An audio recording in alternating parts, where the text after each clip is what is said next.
Hello, everybody. Welcome to Montessori Lives, conversations with Montessorians about the nitty-gritty of this work that we do.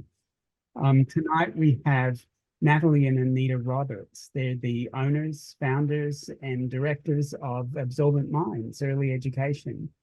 Where are you again? Caboolture? Burpengary. Burpengary, that's right. Well, let's get started with your Montessori story. How did you get involved in Montessori? It started with you. Started with me. It was about 8 years ago. I was working up in North Queensland, and I just had my daughter, and a work colleague mentioned Montessori, and I'd never heard of it, of course. And once I researched it and learnt about it, I quickly decided that this is what I'd like to offer my children. So I flew down, we were up on Hamilton Island, so I flew down to southeast Queensland and had a look at the Brisbane Montessori School, the Caboolture Montessori School, and made our decision that we're going to relocate down to Moreton Bay and send my children to Caboolture Montessori School, because we also had Harmony at Caboolture, the childcare centre. So I did all my research and we moved purposely for Montessori education. And we were only here for about 6 months. And my daughter was 2.5 at that stage. And we sat down by the owners of Harmony, and we were told that they are selling because they're retiring, and they've been bought out by a mainstream operator, which was a chain. So I remember sitting there with tears streaming down my face. I've just relocated our whole family and changed everything in our lives for them to have this opportunity. So we have a third sister, Deb, and one morning I was walking with her and I was just furious at the situation which had occurred. And we decided, well, we can't be angry about it anymore. We have to do something about it. So that was 8 years ago now, that moment of deciding that we're going to do something and provide this opportunity to the community, because I felt as a parent that if this is something I was passionate about, that I've just become aware of, there's surely other families that would have that same value and same approach with what they're looking for their children. And then I spoke with Natalie and my sister Deb, and the three of us decided that as a project we're going to do this together, and got our parents involved. And we started from literally nothing, completely nothing, no land, no funding, No name, no childcare experience. We all come from different. You just built a childcare centre from scratch, like one does. like One does, yeah. Yes. Yeah. We laugh now. And it wasn't a small project. It was, No. It's a 141 place centre. We have a 40-seater cafe attributed to it as well. We were given opportunities over the years to buy other existing childcare centres and give it a lick of paint and put Montessori on the sign outside. But we always felt that it wasn't true to the vision that we hold for what Montessori should be, even though we're so privileged to be here in a new centre. It's 18 months now. It still feels like we only opened last week, so it flies by. So we're so privileged to be in a brand new building, but Montessori doesn't have to be in a brand new building. It's just as long as the environment is beautiful and purposeful for what it is. And we just really struggled to find land and buildings that we could convert to that vision that we had. So it was a very drawn out process. 8 years. 8 years. We looked at 12 different parcels of land before we ended up settling on this block. And then, But we always knew we wanted to do it in the Moreton Bay region, because that's where it all started. And that's, having Harmony close as the only long daycare offering Montessori in this region. We always knew that that's where we wanted to do it. And we were located in the region as well ourselves, our families. It was surprising to us. We always thought over those 8 years someone else was going to tip us at the post, tip us and build a Montessori centre, but no one did. And we were quite surprised by that. And no one has since. We're still the only exclusive Montessori long daycare in the Moreton Bay region. So you got Sesame Lane having a few Montessori rooms as part of their operations, but our centre is just purposefully Montessori. Entirely, Montessori. So Natalie and I, and Deb, we're all different corporate careers. None of us are from childcare backgrounds. We certainly would never open a mainstream centre. No. We've only done this because it's Montessori. We never grew up aspiring to be a childcare owner. We didn't get into it thinking it's lucrative or a smart retirement plan. This is purely just our passion. Passion project. Yep. It's only come later in life and because of our children and the opportunities that we wanted to provide to them. And this has all just flourished from that passion. So it must have been a steep learning curve. Did you educate yourselves or did you have mentors? So how did that work? Yeah. We had a range. Yeah, it was a beautiful process, Mark, because this project could have fallen over 10 million times, and it was just so beautiful that at every obstacle that we came to, the next person joined us on that journey. And for whatever reason, the next consultant or the next person that, you know, found passion with what we're doing just happened to come along, and the universe gifted that person at that time to then find our solutions. And we were able to keep moving forward in this whole process. And like, no banks would speak to us because we had no childcare history. So we were able to find an investor that, you know, got on board with our passion very early and has been able to fund this project for us. And, you know, we couldn't have scripted it any better. It's just, you know, I'm a firm believer in the universe, but just how it's all fallen into place. It's the right people at the right time. And it's very much a village. What we've created here is what we talk to our families about, is a village for our family and community. But the village that was on that 7-year journey before we opened the door, it's just, we're forever grateful. How has the community responded?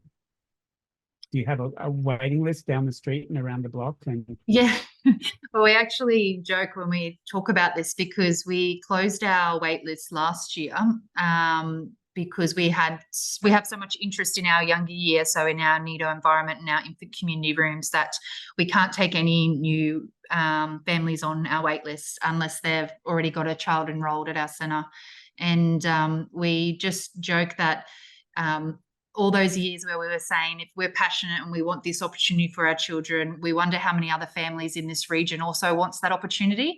And that answer was given to us pretty quickly once we had opened, and word got out and we were able to enroll families and take people on tours, that there are a lot of families in this region that were looking for something different than what has been on offer for a long time. And I think it breaks our hearts because we would be daily taking calls from families telling us their experiences and what is happening to them and their families in other centres. And it does genuinely break our heart when we have to tell them that we're not even taking, we're only now taking waitlist inquiries for 2025, any child under 3. The only placements we got this year were from siblings from existing families, so we were not even taking new families in. So, but the local community has been very welcoming of us. I think our building is a huge point of difference in itself, just the location, but the way it's been designed. Everyone's very curious about it,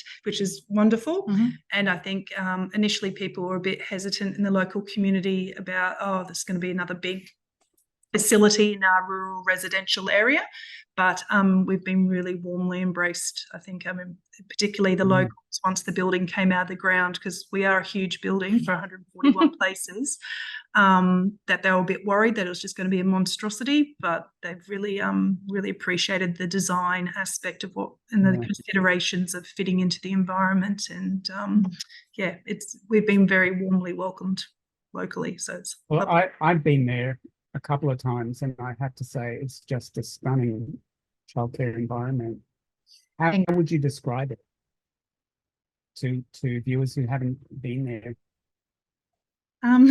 Oh gosh, like Montessori, it's very considered. Our whole building, our design, our layout, our positioning on site, our architect that we had involved before, at the very beginning of the project, everything is very considered. But the way that Natalie and I and Deb have designed this place is from a parent's perspective, really. And I think that's probably been a blessing that we haven't come from childcare backgrounds and we don't have a preconceived idea of what a childcare facility should look like and be like.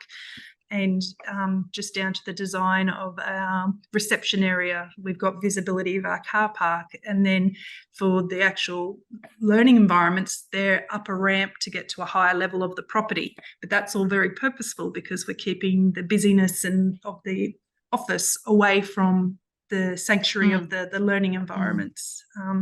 But you know, our design was to the slope of the land. We wanted to retain as many natural trees, so we've built up, ramping up the site to get to the playground because we wanted a natural environment. And I think the building is stunning, but it's not overpowering as well. So I think a lot of once you're in the environments and with the materials, it's just a beautiful muted background. I think it just sits beautifully in there. Yeah. And you, excuse me, you didn't mention one of the most alluring parts for parents is the cafe. And the staff, With a gourmet chef, right? Yeah, very lucky for that as well. Yeah, that story came about as a family. So my husband runs the cafe, Project Salubrious, and as a family, when we were in North Queensland and had our children, he made a career change into the clean living sort of style of food. So paleo, keto, all that style of food.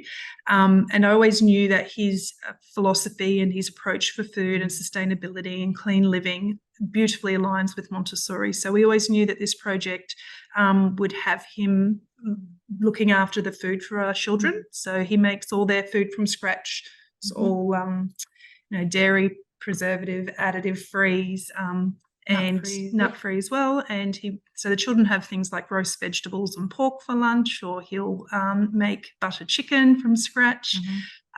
We have parents constantly going and speaking to Kurt because his silver side is much more tender than what they make at home. And so we have boys telling their mum to go have a chat to Kurt to figure out how to make the silver side better, because it's too dry at home apparently. So but we always knew his style and his passion for food, and sourcing locally, being organic where he can.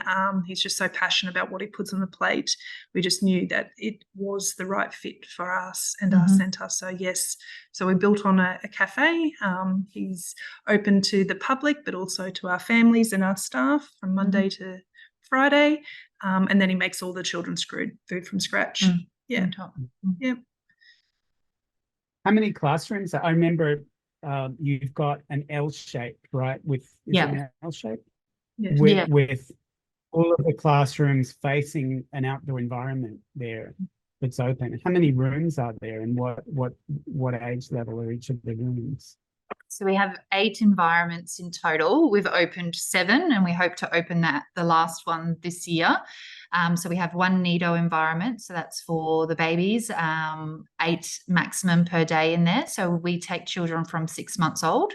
The next development phase will be the infant community rooms, and we have 3 of those, 12 children max in each of those. And we're generally looking from about 15 months onwards, developmentally, if they're ready, to transition into infant community from nido. And then the last is our children's house rooms, and we have 4 of those.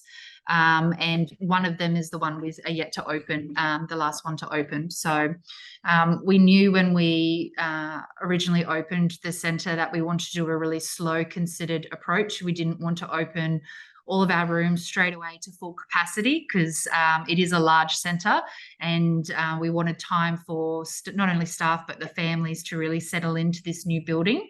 So we did a very slow approach. So we only opened our nido, 2 infant communities and 2 children's house rooms initially. And since that, over that 18 months, we've then opened our 3rd infant community room and our 3rd children's house room. And then we've got the 1 left to do, hopefully this year. Yeah. And did that work out well? What did you find were the advantages of opening slowly?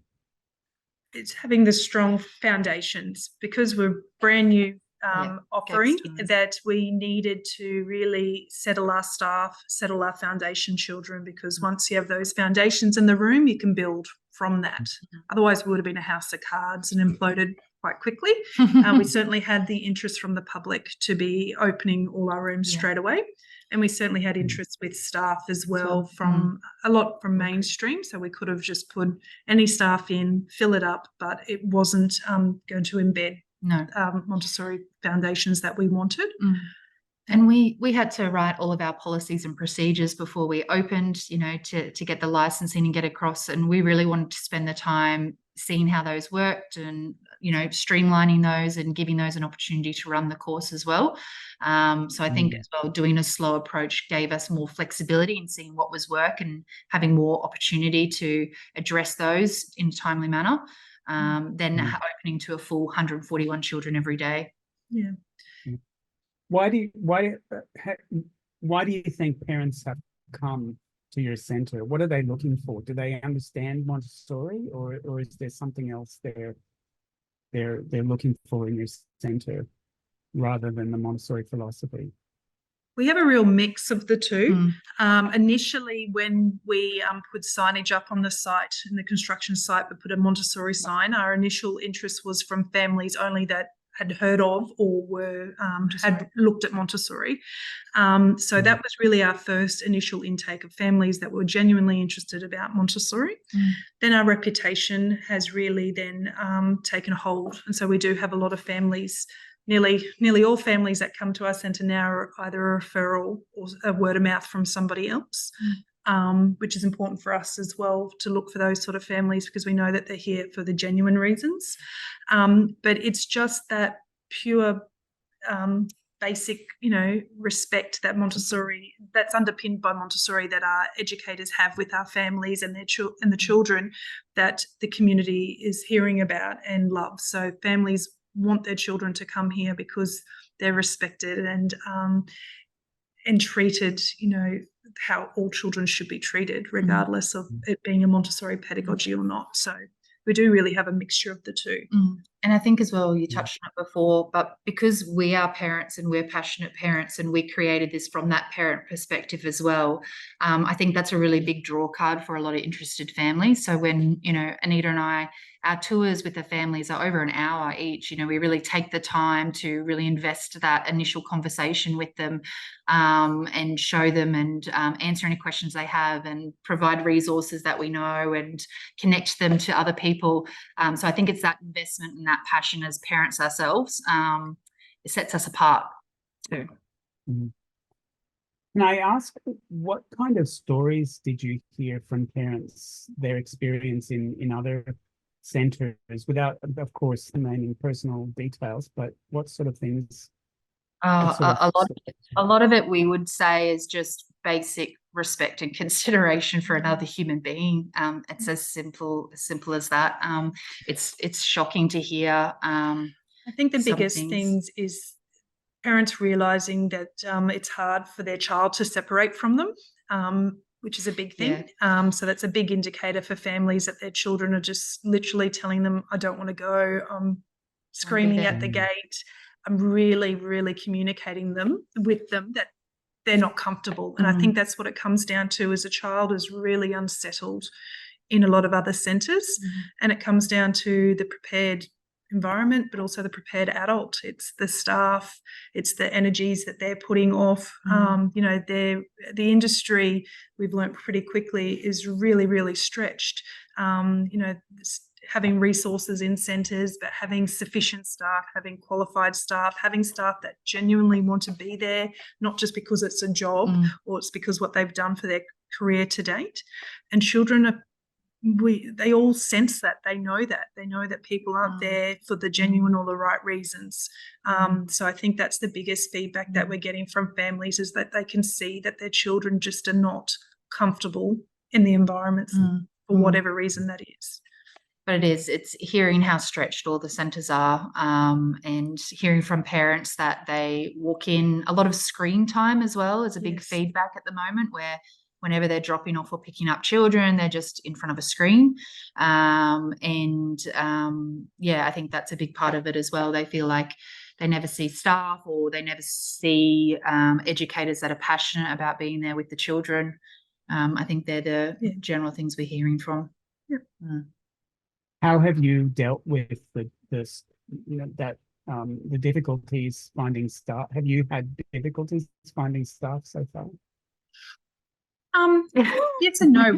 We have, but sorry. Oh, I was going to say we've been extremely fortunate that Very fortunate. we've been able to keep all our lead educators that have come on, and we've had a staff turnover, probably around 60%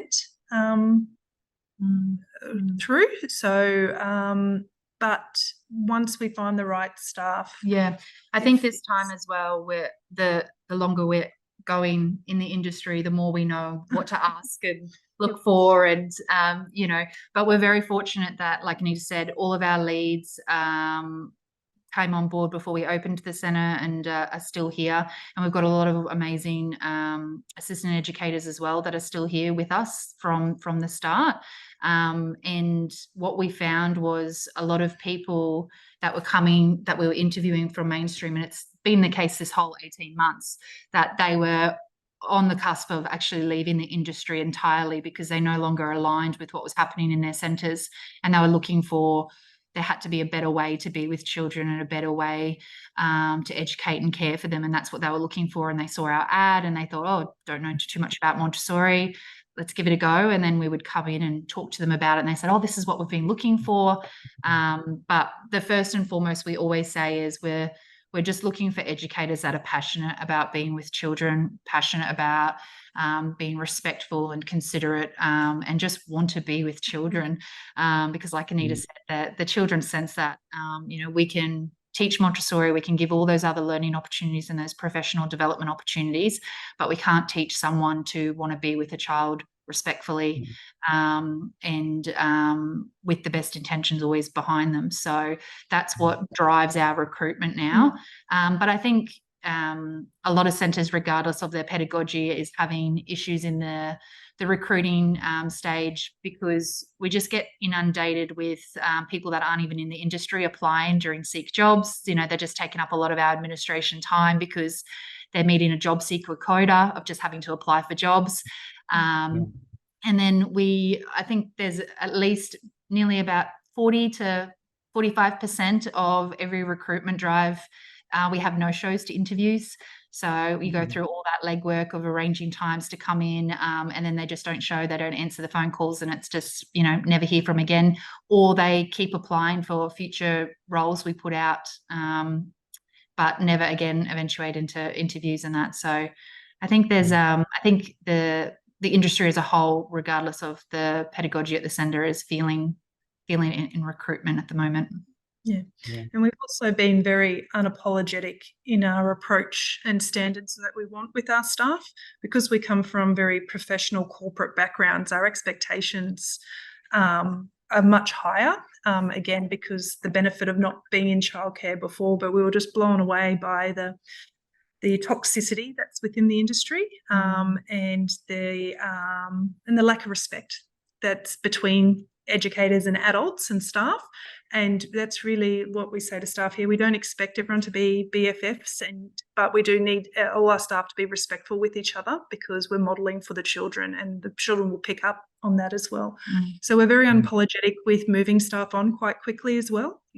Someone can interview really well, but then you actually get them out and they do a shift, and you can see that they just don't really have that passion.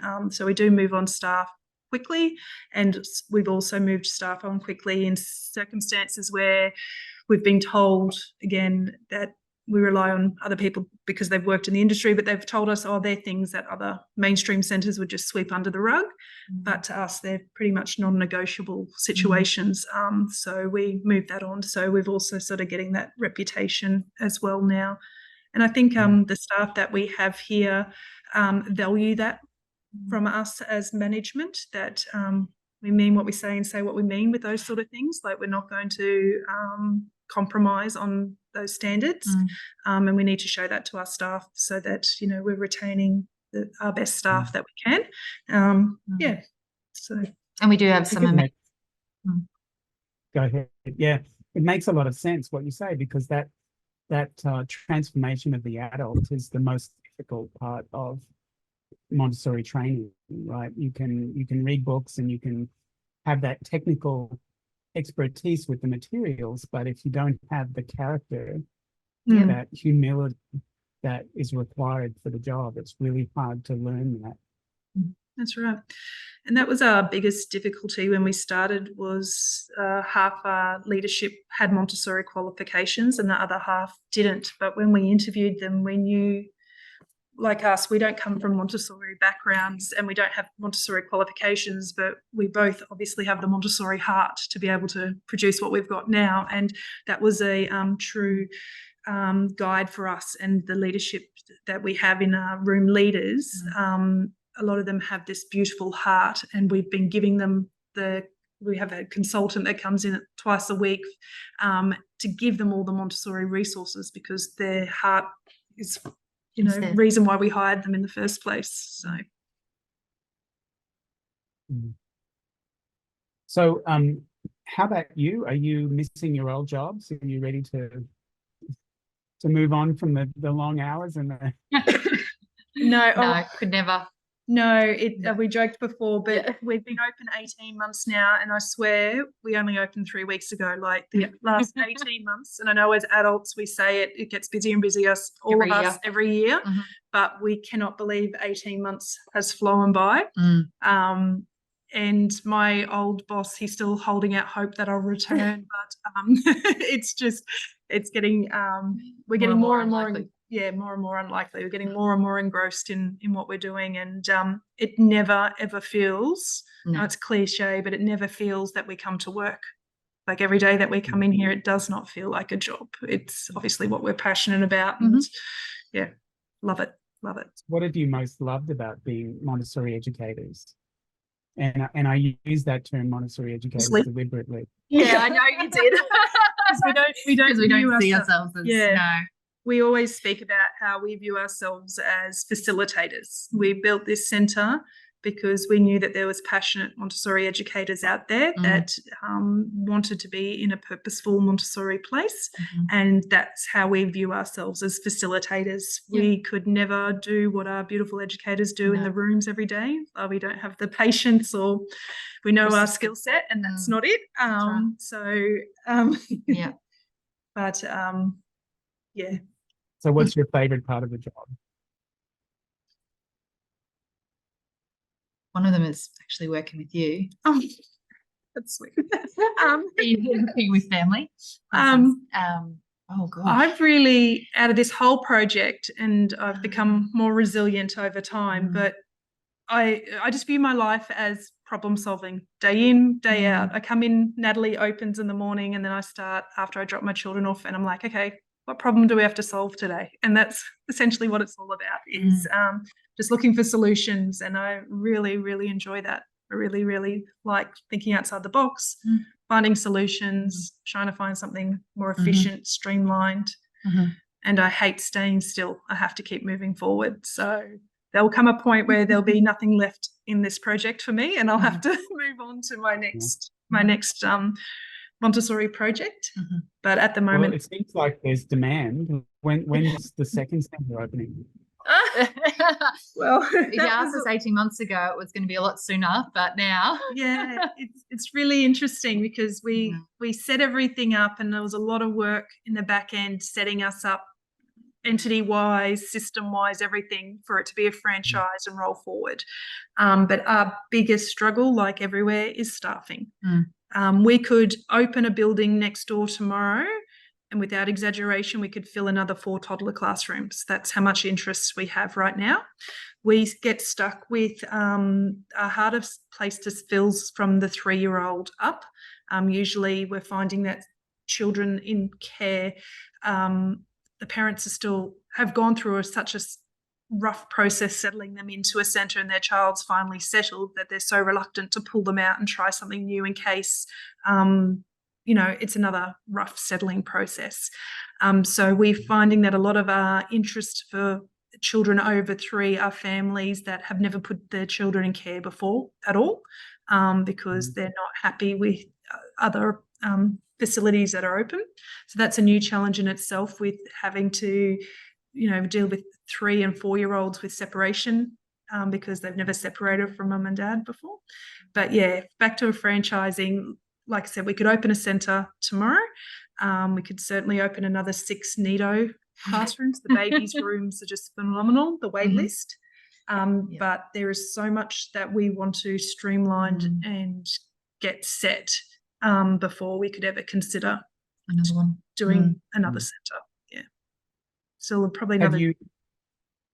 I was going to say still probably another 3 years away. Sorry, Mark, your turn. Okay.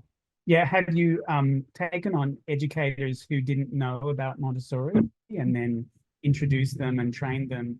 What's been their reaction when they discover Montessori? I think I said it before, but a lot of them were already looking for something different to what they had been in, and they never knew the term. There was a term to describe a lot of what they were looking for. So it was kind of like your moment originally, you know, learning about Montessori and anyone's kind of induction once you learn a bit more. But they're some of our most amazing educators here, the ones that their first exposure into Montessori was this centre. We've also got parents that, educators that are parents and had their children in Montessori, and that's how they've come to us as well. Yeah. And we have a lot of children here where their parents are educators in mainstream and refuse to send their children to mainstream, even though they're still in mainstream themselves. They refuse to send their children to a mainstream centre because they know the value and the difference in this approach. But yeah, so a lot of our staff, you know, as I mentioned before as well, we've been, you know, we've invested in having an AMI trained Montessori consultant in our centre before we even opened. We had 2 consultants a good 6 months before we opened to set up our rooms, to train our staff. They're in the rooms each week doing hands-on learning with our staff. We always said that if we're going to do this, we're going to do it properly. If we're going to do a Montessori centre, we're not going to do it halfway. We're going to do it properly. So, yeah. Why do you think there's not more, there aren't more Montessori centres available in your area or in Australia generally? It's very expensive, Mark. Very, very expensive. Just to fit out a room, the resources, our ratios. Our biggest challenge that we're learning is to try and fit authentic Montessori work cycles and practices into a long daycare setting. You know, we're open at 7 o'clock in the morning, shut at 6 p.m. The resourcing, the staffing that we have is well and truly above a mainstream centre because you want to have your room leader plus your 1 or 2 main assistants in those environments over those key work cycle times. So we're running well above legal ratio. Some days, you know, we're almost double staffing than mainstream centres. So that's obviously a massive HR cost. But the resources, it really comes down to cost, I think, is the biggest hurdle. Were there times where you felt you had to compromise Montessori principles? No. That's why it took us this long. As I said, we could have opened, you know, 7 years ago at a centre that closed down the road and painted it and said, you know, this is it. But we didn't want to. So at any time we haven't compromised in even trying to fit, and it's a work in progress. Still 18 months in, we're still trying to, particularly in our children's house, get our work cycle, you know, to the 3 hours, because we couldn't obviously just start at 3 hours when none of the children in the centre had been in Montessori before. So, you know, extending those times to get us, we're still not at a 3-hour genuine Montessori work cycle in the morning just yet. So even though we aren't at the level of authenticity that we envisaged to be, we're definitely on the right path. But no, we never wanted to compromise what we wanted to deliver here, and that's why it just took us so much longer to do it. So, what was some of the conflicts that you had along the way between Montessori principles and either, you know, government regulations or just simple expediency that you had to kind of work through? Well, nothing from getting the centre open. That made no difference opening the doors from pedagogy perspective. It's just since the actual operations throughout the day of how we run our work cycles. And then obviously we've done our first A&R back in December last year. November.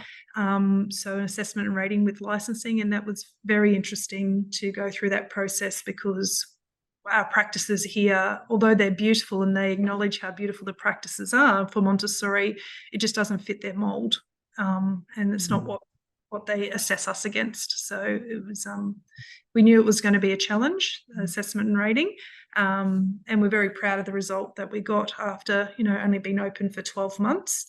But there's a very big journey and battle ahead to really start getting the recognition that Montessori practices deserve to have in, you know, a mainstream licensing structure. So that's probably the biggest challenge for us moving forward. Again, we won't let that structure determined by, you know, licensing to limit or change our desire for the pedagogy and what we want to achieve here. But yeah, it's just a challenge. I remember a couple of years ago we were talking about a conflict between floor beds and regulations. How did that? Can you talk a little bit about that and how you manage that?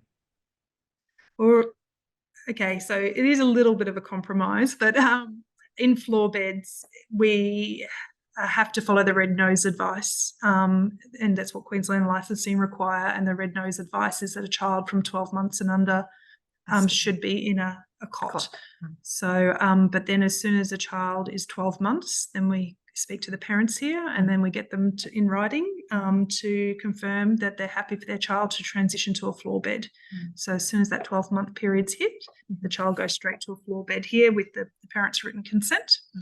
So it is a little bit of a compromise on but we tweaked our policies and our procedures as well when we implemented that, because we knew we were going to be over ratio, so have more educators in that environment. So instead of the, you know, mandatory 10-minute checks it was originally, we always knew that we wanted someone in that room. So when a child was sleeping in the cot, they didn't have to, as soon as they woke up, they didn't have to wait for that next round of checks to then, you know, be invited out of the cot and put on the ground. So that was one of our compromises around it. But yeah, we speak with the families as soon as they turn 12 months and talk about that transition to a floor bed as soon as possible. So how do you manage work-life balance yourselves? Well, I think because we don't see it, we don't. But we don't see this as work, and we're family, and, you know, Anita gets to see my children, I get to see her children. So it's really quite beautiful, the personal family, how much that's more increased, and this has provided us more of an opportunity as a family to connect and to be together as well. But we don't see this as work, so we are here all the time. I think Natalie and I were obviously so similar, but we also got very different strengths as well. And you know, if I'm not here, I know Natalie's more than capable, and vice versa. So we're very much a tag team duo, and also a divide and conquer approach to get through what we need to get through. So it is good on the days that one of us needs to tap out, like Natalie's got a 3-month-old, so if she's had a big night and everything else, you know, we can help each other, and we've got that flexibility to be able to pick up the slack on the days that one can't. And that's a big thing that we talk to our staff about as well, is that, you know, if you can't be here mentally, then it's just as bad for a child, to coming. So we, you know, do that for each other a lot. We're just, you know, if I needed to have a late start for a reason, then we help each other out. So I think that's where we're getting through all this, Mark. It's not quite a work-life balance, but the ability for us to rely on each other and help each other out is really, really beneficial to get us where we are now. What a gift. Yeah, what a gift to have a work environment like that. Yeah, we're very lucky. Very lucky. Very lucky it's worked out. Yes. Do you think that there seems to be such a demand for long day care among busy families? Do you think that does long day care make it difficult to do authentic Montessori today? Do you think? What are the advantages and disadvantages of long day care as opposed to, you know, a school situation? Another big reason why we built this centre was because the Caboolture Montessori School didn't offer the ability for families to be there. Children had to be in prep and older to get after school and before school care. So it really limited the ability for families to access Montessori, early education Montessori, because not all families have the luxury and the ability to be able to drop their children off at 8:15 and pick them up at 2:45 and then have 13 weeks off a year. So, my husband and I made that work because that was our passion, to provide that opportunity for our children. But we know we're so fortunate that we could do that, but there's just so many parents that can't. So that's why it was really important for us to do it as a long daycare model. We could quite easily right now shut our doors at 5 o'clock in the afternoon, because that would make it so much better for our staff, and for the centre as well to be finishing at 5. But when, there's so many families that missing that opportunity because they finish work at 5 and can't be here till 5:15 or 5:30 and need their children to be here up until 6 o'clock. So it was really important for us to provide an option for families that can't fit what's available at the Caboolture Montessori School. So it is very difficult, we find, because of our model where children arrive at anywhere between 7 and 9 in the morning, and we have a central community, so all the staff, when they start their shift, and the children all are outside together, and then at 9 a.m. all the children go to their respective classes and do their work cycle, and they're with that class group between 9 and 3, and then at 3 o'clock the whole community comes outside together again, and then they're picked up between 3 and 6 o'clock. So, Mark, our challenge really is that period between 7 till 9 and 3 to 6, because their children are going into these morning work cycles. They're with their class groups for transitions to lunch and rest time, some afternoon work up to 3 o'clock. So it's very structured for not only the children but for the staff. But we found our biggest hurdle was really navigating those outdoor spaces between 7 to 9 in the morning and then 3 to 6 in the afternoon. It's trying to fill that time that you don't have to worry about in like a school Montessori setting. That's where there's extra hours in the day, and our staff, there's exhaustion. They've been in work cycles. They've been with their children intensely throughout the day, and then that period from 3 o'clock till 6 o'clock at night is very hard to try and get people re-engaged and finding things to do. And it's been the biggest. What have you found that works for those hours? Having the right staff on the shifts, first and foremost, having the right people that are there, that are passionate, that are genuinely want to be there for the reason. What we have implemented was dedicated staff for opening and closing our centre. So between sort of 4:30 and 6 o'clock, every centre has close down procedures and cleaning and all those things. So we found very quickly that we needed to designate separate staff for that. That was just their role. They weren't involved in supervising other children so once we started really identifying the separate responsibilities and putting the right people in the right place, that made a huge difference. But it's really hard for children to go from that structured learning environment in a Montessori classroom as such, and then to go outside and it's just free for all. Does that make sense? Like, even though we've got equipment and activities, it's not the same. And that still is probably our biggest challenge. Yeah. Are most of the children there 5 days, or do you have some that are there for fewer days each week? I'd say about 40% of our children are 5 days, and the rest are either 3 days or 2 days. Yeah. That was something that a challenge with classroom educators? Yes, absolutely. The 2-day program is always a challenge. So 2 days is either offered Monday, Tuesday, and then the room opposite would be Thursday, Friday. So we don't have all just the 2-day program Monday, Tuesday, or Thursday, Friday. So yes, if a child's home for 5 days and they're only here for 2, every time they come back for that first day of the 2, they're essentially visitors for the first day to resettle them back into the environment. It's unfortunate, this is controversial. It's unfortunate we don't have a 6-day work week, because really you can see a huge difference between a 2-day child and a 3-day child. It's really, really clear how much more quickly they settle into the environment. And we don't offer 4-day placements here, because a 1-day place is redundant for a child to be here just 1 day. So our policy has always been from the start that they're a minimum of 2 consecutive days for children. So we don't just do a Tuesday or a Thursday booking, for example. So I always wondered when I was researching before we opened, why some centres just offer 5-day programs and only 5-day programs. And I can see why now, because a 5-day program is just, if we just ran 5-day program here for this centre, it'd just be beautiful, beautiful. But why do parents? What's the reason that most parents at your centre choose the 2-day or the 3-day week? Mainly because they just want a bit of exposure for their child to be in some sort of care, Montessori or otherwise, some sort of care setting to prepare them for school. Usually that's 2-day placements. 3-day placements are usually families, because mum's working or dad's working 3 days a week. So the 5-day and the 3-day programs are really governed, I think, by parents' work commitments. But the 2-day program's more those families where it's more like it's luxury is not the right word, but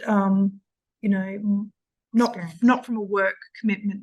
It's not necessary from that. It's more that they just want exposure for their child. If you open when you open another centre, do you think you'd be tempted to do 5 days only, or would you go again to the different programs?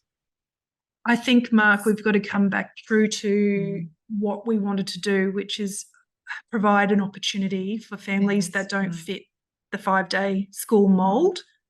So even if a child's here for 2 days, it's better than no days. Yeah. So yes, we could even do that now, where we could say for toddler rooms, we only do 5-day placements from now on, because again, we've got enough interest for that. But again, we're missing out on, all those families are missing that opportunity to have some exposure to Montessori. And we quickly find that the families that a bit reluctant to do 2 days because they only wanted 1 day, and then they start 2 days, but they're very quickly wanting the 3 days. So yeah, it becomes, and then there's a lot of families that move up to 5 days as well. Once their child's settled here and they see, and the parents can see quite quickly the effects it's having on their children, because they're carrying it to home as well, because it is making actual changes to the soul of the child, that they quickly want to increase those days. Yeah. I've got so many more things I want to ask you, but I also want to offer people who are listening an opportunity to ask questions if they'd like to. Does anybody have a question or a comment they'd like to ask Natalie or Anita?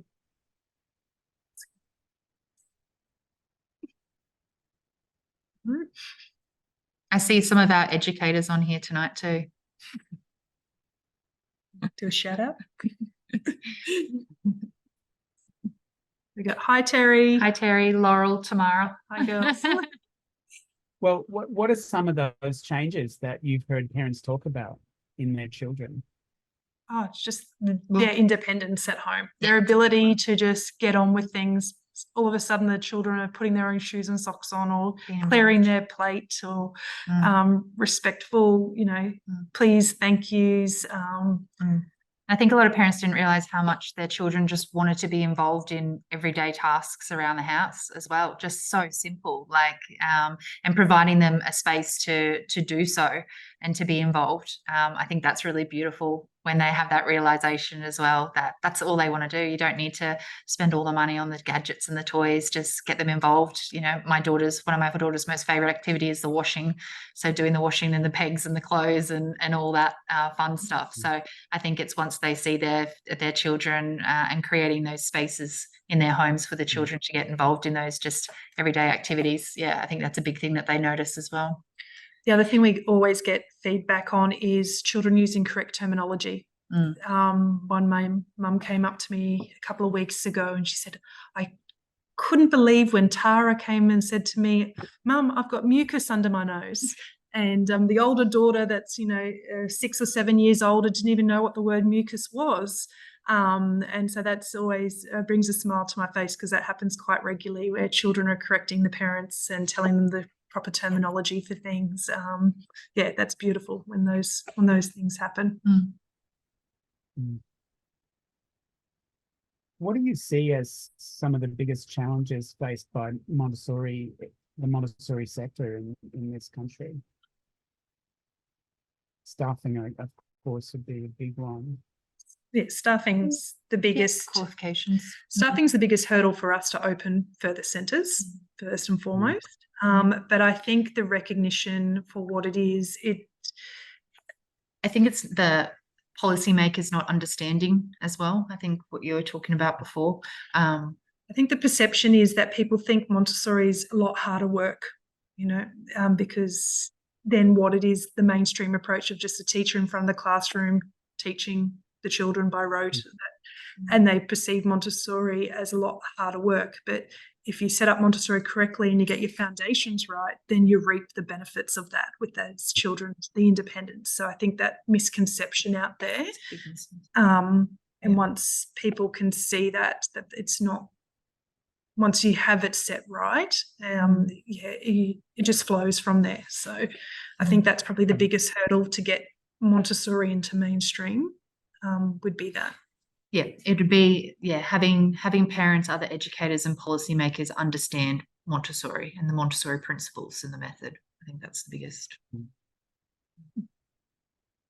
Montessori Australia has an early childhood conference coming up in April 13 and 14.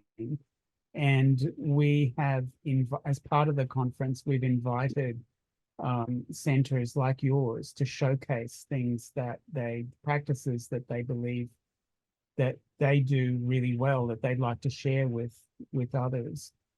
Alex, I wonder if I could ask you if you'd like to talk a little bit about that showcase. Yeah, I'd love to, Mark. So it really is just a way that's something that I've become really aware of. So my role's in research and development, but it means I also sit in on lots of little focus groups, or large focus groups. And in meeting, particularly with the early childhood focus group, it's quite remarkable the things that happen in everyday centres that are really shining examples of best practice. And yet sometimes I think people are so busy that we don't get a chance to see these showcased or to celebrate what people do. And they aren't necessarily huge extravaganzas that take lots of time. They might be just, usually what I'm finding is that it's somebody who has noted a problem or a challenge in their spaces and have reflected as the action researchers that we all are, and thought, well, how is it that I can make this better? And so what we're trying to do for the conference is I know some conferences do a poster, and people who are at the conference can actually go around and look at the posters and see what it is that they're doing. But we figured that it probably is going to be a lot more approachable if we have something that we can put even just as a PowerPoint slide or a short presentation that we can play during breaks, that we can have at the end of certain sessions. There is a template that I can send around to people as well. But, to give you an example, I was working with a teacher today who 3 times a term takes her early childhood class out to the local library on the free bus that comes around. So there's 18 children. So that is a lot to organise, but she started it last year. The first term was a bit of trial and error, but it initially began out of her noting that when she'd be reading to the children, not all were really engaged, and some were quite distracted. And so she thought for a while and thought, well, maybe if they choose their own book and also interact with the community in the process, that might change things. And so a year down the track, she and I were talking about the changes she's noted, and we're compiling things to present it. And it's quite remarkable what she's done, and quite simple what she's done. And the benefits are more than what she had envisaged. And she's actually shared a lot of the process. So that the other good thing about capturing this information is it's something that can be easily then replicated. You know, somebody else in another centre can go, oh, I can do something similar to that. I can connect in this way, and then see if it has the same, you know, they might have noticed the same problem in their centre. And well, maybe this is a way to address that challenge. And it's at absolutely no cost, because it's all volunteers who are coming to help. But yeah, wonderful. Anyway, so look out for that one. But if anyone's interested or knows, as I said, we have a template. She and I have worked, like her input we've put into that template, but we tweaked it as well, and we'll add photos, and she'll add photos and things like that. If people need a hand putting it together, I'm more than happy to help in that regard and talk things through. And also there's some really strong research around, particularly in the area of literacy, but we can, you know, I can sort of help bring that in as well where possible, or reach out to others to help me to put that in too. So, and it becomes something your centre can hold on to as well. So lots of things that can come from it, but that's sort of what we're hoping to trial and maybe make a part of what we do here on in. We'll see how we go. Thanks, Alex. It's okay. Anita and Natalie, maybe to close as a final question, what advice would you give a new inexperienced centre director, or somebody contemplating opening a new centre like you did?